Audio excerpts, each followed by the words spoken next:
calúnia e os grãos de trigo. Estava o mestre meditando em seu aposento, quando um jovem aproximou-se e disse: Mestre, tenho algo para contar sobre um irmão.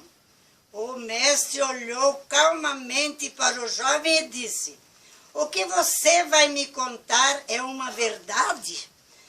Não sei, disse o jovem, é o que eu ouvi dos outros irmãos.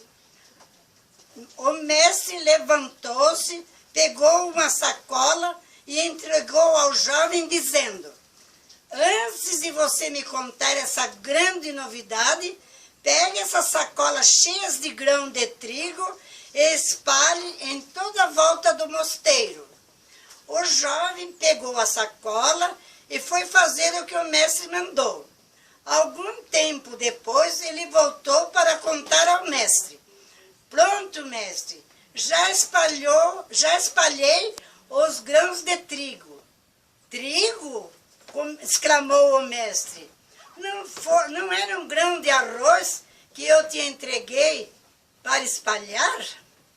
Desculpa, meu jovem, o mestre falou. Eu me enganei. Volta e recolhe todos os grãos que você espalhou.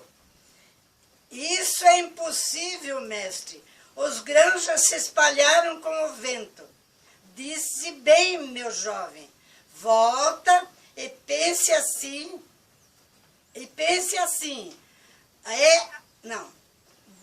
Disse bem, meu jovem. Volta e pense, assim é a calúnia.